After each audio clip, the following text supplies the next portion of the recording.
When delving into the New Testament, one encounters a puzzling inconsistency regarding the timing of Jesus' birth. Matthew and Luke, the two primary sources on the Nativity, present seemingly conflicting accounts, with a significant gap of almost 10 years between them. This disparity raises doubts about the coherence and divine inspiration of the Gospel narratives. But is there truly a contradiction lurking here, or could a closer examination unveil a resolution that harmonizes the accounts? Let's dig into the details of these narratives.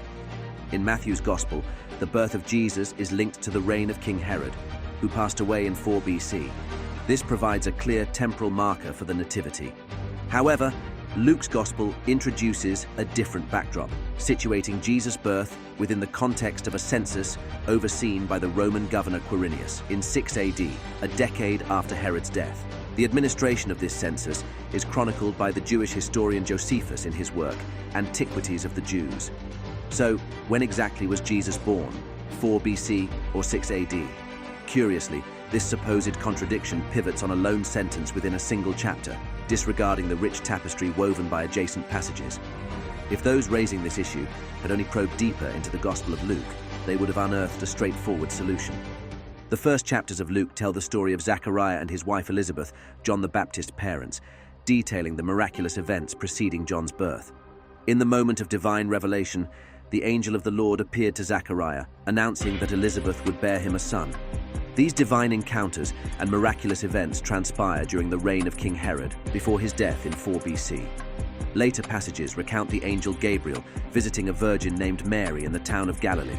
The angel tells Mary, "You will conceive and give birth to a son, and you are to call him Jesus. He will be great and will be called the Son of the Most High."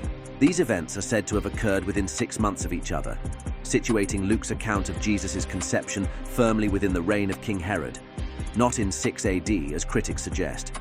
Reading on, we encounter chapter 3, where a pivotal event transpires, the baptism of Jesus. This moment is punctuated with a precise date, marking the 15th year of the reign of Tiberius Caesar. Tiberius assumed the imperial mantle after the passing of Augustus in 14 AD. Hence, the 15th year of his reign is reliably pinpointed to 29 AD. Upon reading of Luke's Gospel, another significant detail emerges. Jesus initiates his ministry at approximately 30 years of age. This neatly aligns with 29 AD, situating Jesus' birth during the reign of King Herod, as detailed in Luke 1. The harmony between Luke's narrative and the chronology presented in Matthew's Gospel effectively dispels any notion of contradiction. Therefore, the principal critique directed at Luke concerns the dating of Governor Quirinius' census. However, a closer examination reveals intriguing nuances. The English translation of Luke's Gospel calls Quirinius a governor, but in the original Greek text, the word used is hegemon. Unlike a conventional governor, hegemon carries a broader meaning, implying leadership or command.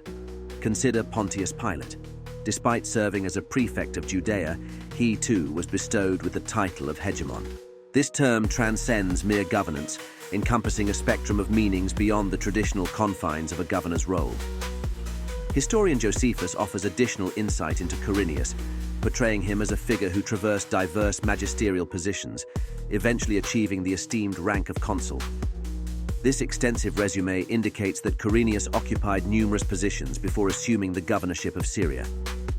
In Luke 2, another notable detail surfaces. This census overseen by Quirinius was the first one.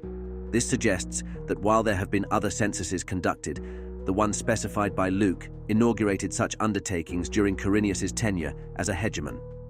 Now let's turn our attention towards the deeds of the divine Augustus, a text illuminating Augustus's decree for a census of the Roman Empire.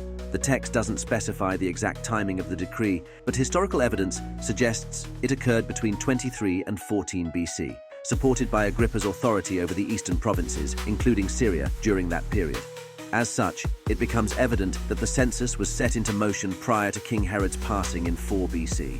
Hence, through a synthesis of the Gospel narratives, Josephus's historical accounts, and the records within the deeds of the divine Augustus, a comprehensive understanding emerges. Jesus' birth unfolded during the era of King Herod's reign, predating 4 BC. Within this time frame, the inaugural census was overseen by Quirinius, fulfilling the role of hegemon of Syria. 10 years later, a subsequent census was carried out under Quirinius' governance, now elevated to the position of governor. By 29 AD, Jesus, being around the age of 30, embarked upon his ministry, which extended for 3 years until his trial and crucifixion under the oversight of Pontius Pilate, a hegemon of Judea.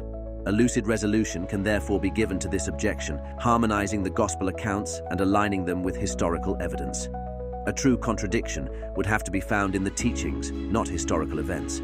Had Jesus acted against his teachings, a contradiction would exist. However, such discrepancies are absent. Critics, focusing on historical inconsistencies, overlook the foundational theology of Christianity. This happens because they fail to find fault in the teachings of Jesus.